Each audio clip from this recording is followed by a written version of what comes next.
নীলা দরজা খুলে দেখল ওর ছোট ভাই বিজয় এসেছে। বিয়ের পর এ বাড়িতে ভাই খুব একটা আসে না। পারিবারিক অভাব অনটনের জন্য এমনিতে নীলা শ্বশুর বাড়িতে ওর বাপের বাড়ির লোকদের তেমন একটা কদর নেই। ওরা এ বাড়িতে এলেই ওর শাশুড়িমা ভাবে কিছু না কিছু নিতে এসেছে, তাই ওরা আশা বন্ধ করে দিয়েছে। অনেকদিন পর বিজয়কে আসতে দেখে নীলা খুব খুশি হল। নীলা তাকিয়ে দেখল বিজয়ের হাতে একটা থলে। বিজয় হাসি মুখে থলেটা দিদির হাতে দিয়ে বলল, এই নে দিদি, মায়ের হাতে তৈরি কিছু আচার, তুই তো খেতে ভালোবাসিস, তোর জন্য মা পাঠিয়েছে, তাই নিয়ে এলাম। আর বাজার থেকে কিছু মিষ্টি। বাড়ির পাশে একটা পুঁই গাছ হয়েছিল, সেই পুঁই মাচা থেকে পুঁইশাক কেটে মা দিয়েছে, সেটাও আমি নিয়ে এসেছি, এ ধর। আমি থলেটা হাতে নিতে শাশুড়িমা রান্নাঘর থেকে ছুটে এসে বললেন, কি এসেছে বৌমা? তোমার ভাই বুঝিয়ে? আবারও কি তোমার মায়ের শরীর খারাপ, নাকি তোমার বাবার প্রেশার বেড়েছে? শাশুড়ি মায়ের এই টিপ্পনি মারার কথা নীলা খুব ভালো করে বুঝতে পারল। গতবার যখন ওর ছোট ভাই এ বাড়িতে এসেছিল তখন ওর মায়ের শরীর খারাপ ছিল, ডাক্তার দেখানোর জন্য অনেকগুলো টাকার দরকার ছিল। নীলাই ওর স্বামীর কাছ থেকে সেই টাকা নিয়ে মায়ের চিকিৎসার জন্য ভাইয়ের হাতে তুলে দিয়েছিল। সেবারে সে খোটা বোধহয় শাশুড়ি মা এবার দিলেন। নীলার ছোট ভাই এখন পড়াশোনা করে, তেমন কাজকর্ম করতে পারে না, টিউশন পড়িয়ে নিজের খরচা চালায়। ওরা অনেক অভাবী, খুব কষ্ট করে নীলাকে এ বড়লোক বাড়িতে বিয়ে দিয়েছিল। বড়লোক বাড়ির মানুষেরা যে কতটা নিম্নরুচির হয় সেটা নীলা এই কয়েক বছরে বুঝতে পেরেছে। নীলা ও শাশুড়িমার কথা শুনে উত্তর দিল, হ্যাঁ মা, ভাই এসেছে, এই তো এলো, এখানে কিছু মিষ্টি আছে, আপনি একটু ফ্রিজে রেখে দিন। তোমার ভাই মিষ্টি এনেছে, নিশ্চয় সস্তার কোনো বাসি পচা জিনিস হবে, কারণ আমাদের বাসে দেওয়ার মতন ভালো মিষ্টি কেনার ক্ষমতা তোমার বাপের বাড়ির লোকের আছে নাকি? খামোকা মিষ্টি নিয়ে আসার কি দরকার ছিল, খালি হাতে এলেই তো পারত। শাশুড়িমার এই কথায় নীলা কোনো উত্তর দিল না, কারণ সে জানে এখন উত্তর দিলে কথাই কথা বাড়বে। তাই সে থলাটা নিয়ে রান্নাঘরে রেখে এলো। তারপর ভাইকে বলল সোফায় গিয়ে বসতে। বিজয় সোফাতে বসতে নীলার শাশুড়িমা রান্নাঘরের ভেতরে ঢুকলেন। তারপর লক্ষ্য করা শুরু করলেন নীলা তার ভাইকে জলখাবারের জন্য ঠিক কি কি দেয়। নীলা ওর ভাইয়ের জন্য মিষ্টি থেকে কিছু মিষ্টি বের করে অন্য একটা প্লেটে সাজিয়ে ভাইকে দিল, আর তারপর বলল, মিষ্টিগুলো খুবই ভালো, একদম টাটকা, আর বড় দোকান থেকে কেনা, তাই না ভাই? এতগুলো টাকা কোথায় পেলে? বিজয়ের খুব আনন্দ হলো দিদির মুখে এই কথাগুলো শুনে। সে তখন দিদিকে বলল, জানিস দিদি, গত মাসে একটা ভালো টিউশনি পেয়েছে, সে টিউশনের টাকা থেকেই তোদের জন্য মিষ্টি নিয়ে এসেছে। তবে সত্যি বাবার অসুখটা এবার বেড়েছে, ডাক্তার বলেছে সামনের মাসে অপারেশন না করতে পারলে বাবার বাঁচবে না। তাই তোর কাছে এলাম, জামাইবাবুকে বলে দেখিস যদি কিছু ব্যবস্থা করতে পারে। আমি যখন চাকরি পাবো তখন তোদের সব টাকা আমি শোধ করে দেব। নীলার চোখে জল এসে গেল ভাইয়ের কথাটা শুনে। কতটা অসহায় হলে একজন ভাই তার দিদির কাছে এভাবে কথা বলতে পারে। সে তার ভাইকে সান্ত্বনা দিয়ে বলল, এভাবে কেন বলছিস ভাই, বাবা তো আমারও, বাবার কিছু হলে আমার কি ভালো লাগে নাকি? তুই দাঁড়া, আমি দেখছি।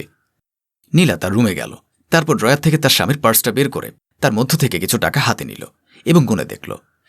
তার এই কীর্তিকলাপ দেখার জন্য তার শাশুড়িমা রুমের বাইরে দাঁড়িয়েছিলেন। উনি জানতেন ঠিক এরকমই কিছু একটা ঘটতে চলেছে, তাই উনি সুযোগটা হাতছাড়া করেননি।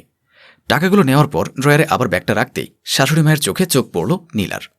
মাহিমা দেবীর চোখ মুখ তখন আগুনের ফলার মতো চলছে।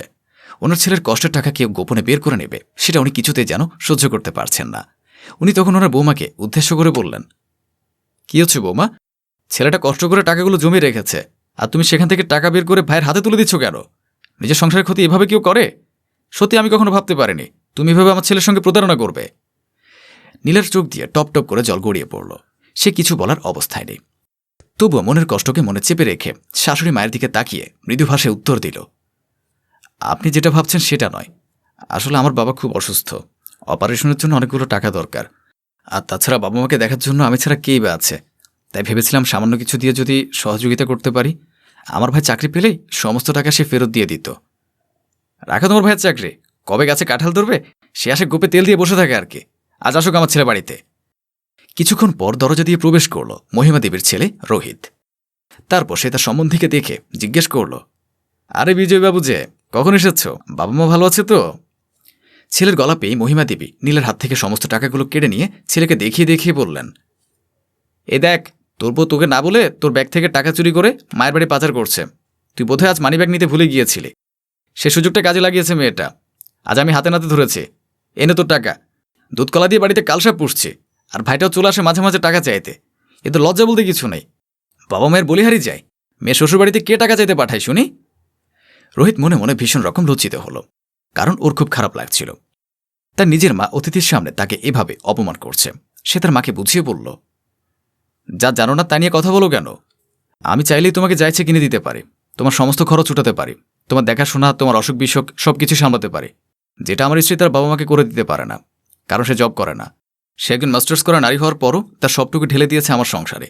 এটা অনেক বড় জব, অথচ স্যালারি নেই। তাই আমিও তাকে বলেছিলাম, তোমাকে আমি কতটুকু দিতে পারবো জানি না, কিন্তু তোমার বাবা মাকে যদি কিছু দিতে ইচ্ছে করে, সেটা যত দামি হোক না কেন, আমার মানিব্যাগ থেকে নিয়ে নেবে। এর জন্য আমার পারমিশনও নিতে হবে না। সেই সময়ের জন্য আমার মানিব্যাগটা হয়ে যাবে তোমার স্যালারি অ্যাকাউন্ট। আর হ্যাঁ, মানিব্যাগটা আমি কোনোদিনই নিতে ভুলে যাই না, আমি ইচ্ছে করে রেখে যাই, যাতেও আমাকে জিজ্ঞেস না করে নিতে পারে। মহিমা দেবী চুপ করে রইলেন। বিজয় তার জামাইবাবুর এত উদার মন দেখে গর্বিত হয়ে উঠল। আর নীলা দাঁড়িয়ে রইল চুপচাপ, স্তম্ভের মতো। ওর আর এখন কিছুই বলার নেই, যা বলার তার স্বামী বলে দিয়েছে। ভাগ্যেশ রোহিত অফিস থেকে ঠিক টাইমে ফিরেছিল, না হলে এতক্ষণে হয়তো ভাইটাকে খালি হাতে ফিরে যেতে হতো।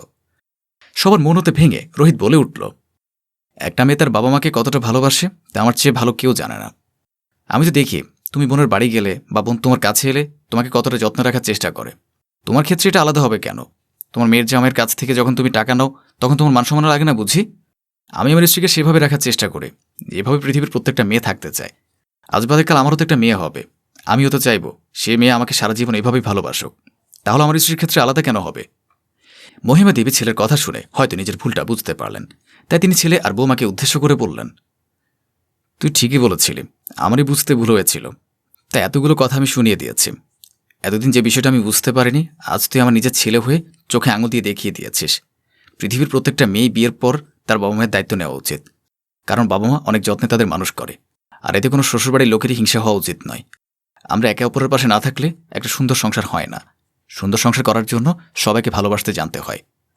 মহিমা দেবী সমস্ত টাকাগুলো নিয়ে বৌমার হাতে তুলে দিয়ে বললেন, এই নাও বৌমা, এই টাকাগুলো তুমি তোমার ভাইকে দিয়ে দাও। যদি আরও প্রয়োজন হয় তাহলে আমাকে বলবে, আমার কাছেও কিছু টাকা আছে। যতদিন না তোমার ভাই একটা ভালো চাকরি পাচ্ছে, ততদিন তোমার বাবা মায়ের দায়িত্ব আমরা তিনজন মিলেই নেব।